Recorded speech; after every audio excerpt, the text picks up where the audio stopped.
So, when was the last time when you did something for the first time? With this sentence, I want to welcome you on my YouTube channel. This is the first video I'm using a microphone. So, yeah, welcome. I hope you like the new kind of video. I want to record some more videos like this in the future, and in this video, I want to go with you a little bit through a track I've mastered a few days ago. So let's go right into the session. The track is from a friend. His name is and the track is amazing. It's such a nice track. I think you're gonna hear that in a bit. And I want to show you a little bit the master chain I'm using here and compare in the end A/B before and after mastering. So let's start with the FAB filter here. The FAB filter is actually just rolling off the low frequencies here at 20 Hertz. Then we have a dynamic band here, which is taking down a little bit of this muddy frequency from the bass. And then we have these two resonances, which I took out just with -2 and -3 dB, which are coming from somewhere in the top end, like in the percussions, hi-hats, somewhere there. So the most important here is that part, honestly. So let me show you the first what is going on. So I switched off the track and then we can just watch what is going on. And here you can see like the classic techno low frequency. We have the kick drum, which is that one. And then we have another very high mountain here behind the first one. And this one we need to focus on, and this one has to be under control because this is where all the muddiness and like the rumbling, I don't know how to call it, but the frequency stuff I don't like is coming from. But I don't want to take it down all the time, especially here in the middle part of the track where a lot is going on. So I made this band dynamic, and now let's have a listen to the track. And I'm going to switch this band on and off, and then you can hopefully hear what is going on. I recommend to listen on headphones or at least studio monitors, because I have a subwoofer here. I have 8-inch studio monitors, and so I can hear really well what is going on below, I don't know, 100 and below 50 Hertz. So I hope you can as well. Let's go. And be careful, I think it's getting loud now.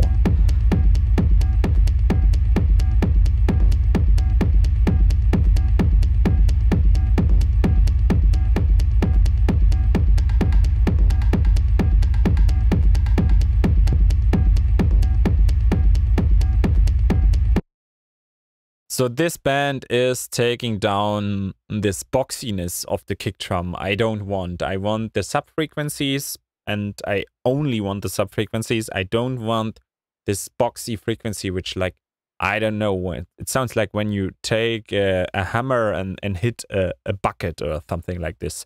And I don't want this. So this is why I've taken it out. And the next one in the chain is Gullfoss.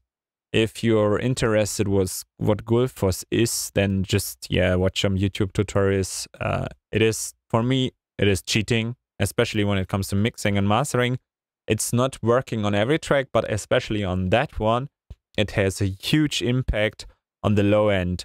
It is almost like solving all the muddiness issues in the low end. So let's switch it on and off, and then you can hear and compare what is going on.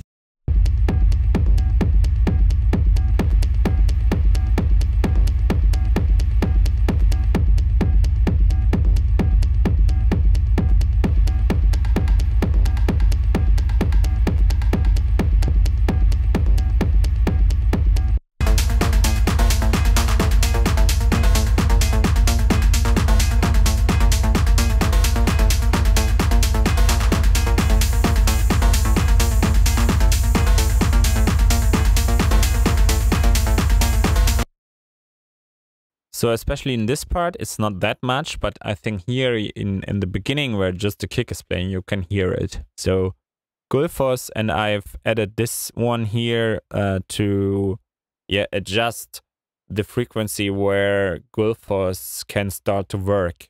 So I don't want to use it on the really low frequencies because they're nice.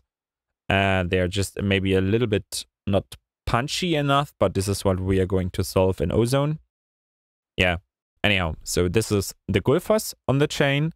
Then we have the Abbey Road TG mastering chain, the spreader.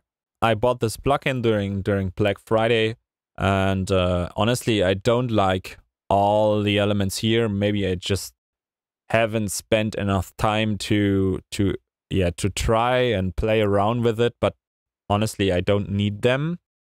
But the spreader, in my opinion, is a really nice way to add stereo width to the track and sounds much better than most of the spreaders I've tried out. So, for example, sounds much better than here, which is called, let me check, like the stereo wise button. I always switch that one off. I don't like it. So anyhow, so spreader with and without, I mean, I can turn up a little bit more so you can hear it a bit better, and then I can switch it off and on. Let's go.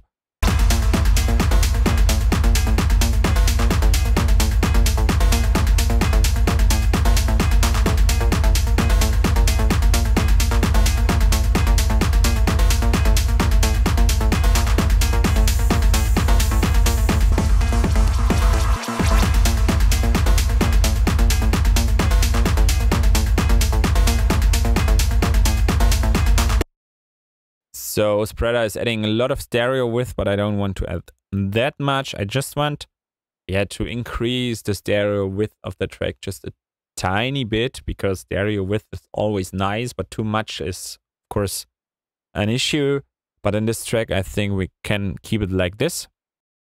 And the last one in the chain is, of course, the ozone.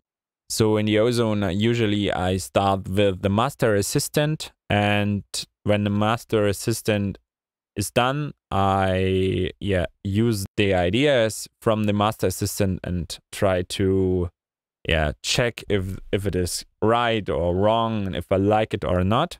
So here for the first one, which is the equalizer, I just boosted a little bit here of the mid frequency area, like the upper lows or lower mids, however you want to call it. Then I cut it like minus 1.2 dB here of that area and boosted a little bit of the top end.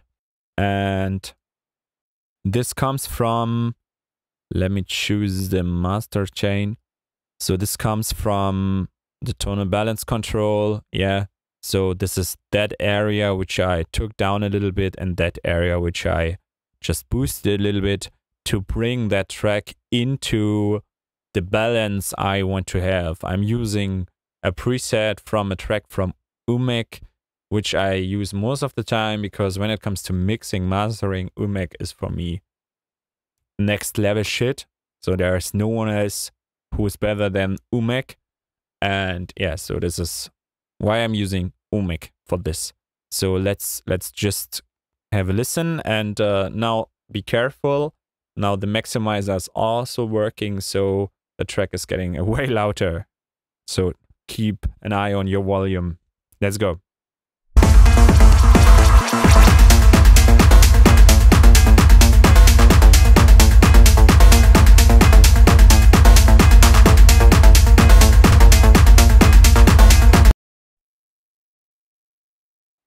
And the next one in a row is the low end focus. So to be able to AB the low end focus, I switch on the solo here and the next one in the imager. So we just hear the low frequencies, and then we listen low end focus with and without. So let's go.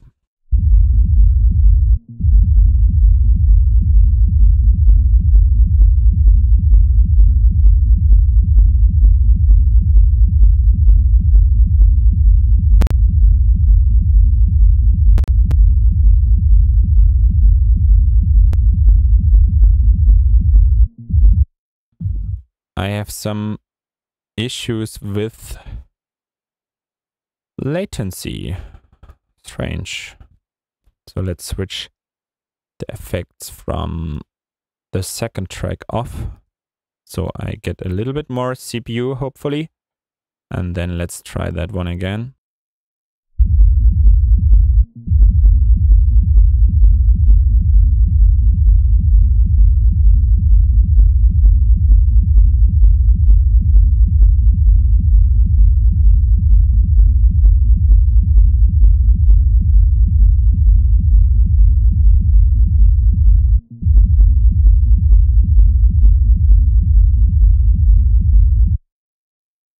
I'm not sure if you can hear this, but what the low focus is adding here in that track, first it is adding more bass because the Gullfoss is taking down a lot of bass, and to reach the amount of bass and sub-frequencies we want to have to come into that area here in tonal balance control, the punchy like knob here is adding low end to the track, so keep this in mind. But the most important of that part is when you compare with and without, the kick is a little bit more soft, like, I don't know, and with the low end focus, it is really coming out of my sub like gsh, gsh, gsh, like boom, boom, like pretty short and straight and punchy. And this is what we want, because this is what sounds nice on a big speaker in the club. Yeah, so low end focus. And the next one is the imager. I usually just use the lowest band here to make sure all my low frequencies are in mono. And I use these two upper bands to add a little bit stereo width to the frequencies here. And yeah, the middle one the second one I don't touch. So imager, we can try if we can hear a difference. Let's check.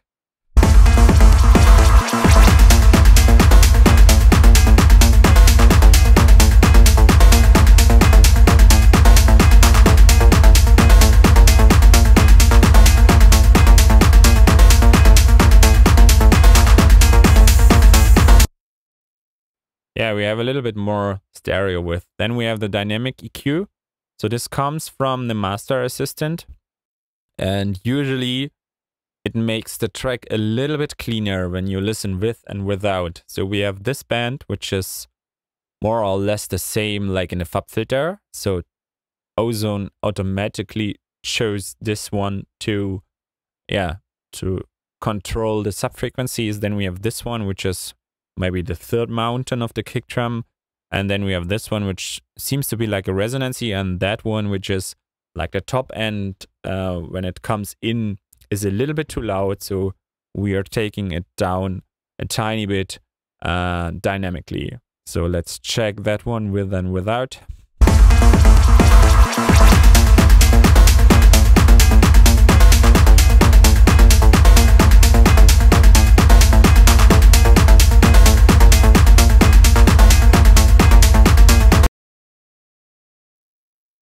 So this is really, let's call it the higher level. I mean, I can hear it. Hopefully you can hear it as well, but if not, it's not bad. This is why, you can send tracks for mastering, because you don't need to hear anything. But in the end, this dynamic EQ makes the track a little bit more clean and more controlled, in my opinion. And the last one in the chain, of course, is the maximizer. Usually use IRC4 and switch between modern, transient, and classic. Most of the time I use transient, but in this case I've been using classic. Don't know why. Maybe it sounded better, or it sounds better. Then I switch on true peak, limiting. I use a ceiling like minus 0.3 dB, and I turn down the threshold until I reach something like -7 LUFS. So on my master, I have the loudness meter, and the loudness meter I use for checking if the loudness of the track is fine and where I wanted to have. So let's check that one out.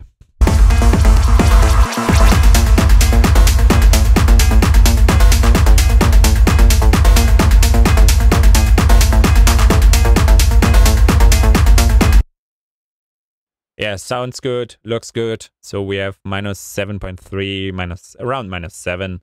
I think you can go, yeah, until minus 6, but then it's a little bit too much squeeze. So I would recommend something like minus 6.5 to minus 8 for techno. Better minus 7 to minus 8. Yeah, if you want to have a little bit dynamic range. But this is really squeezed, so it's not, you cannot compare it with the track which is really dynamic. But we don't want that for this kind of music. We want really to have it, yeah, like pushed everything together. And now let's compare the master with the original track. So on the original, I'm just using the ozone with the same preset and just the limiter to make sure we are comparing at the same LUFS, so which means loudness level. And yeah, I'm using my keys on my keyboard so I can switch these on and off. And now we can just have a listen like before and after. Let's go. So before is the second one, of course.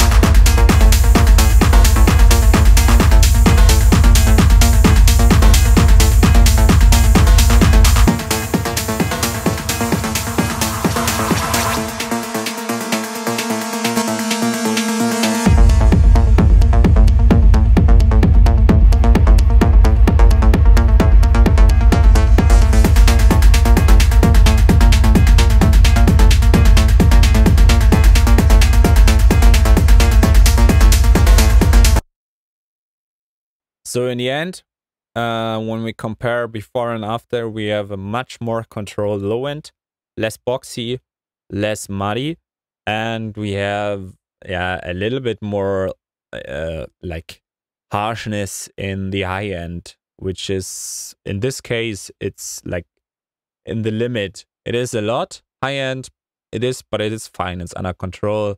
There is no frequency in it, which is too harsh. So yeah, I really like that track. I mean, Audio State is putting out some nice tracks. Actually, you should definitely check him out. And if you liked this video, and if you want to know anything about mastering, or I don't know, just ask me right down below in the comments. And yeah, if you want to get your track mastered, then just send me a message wherever you want, Instagram, Facebook, YouTube, comment, whatever.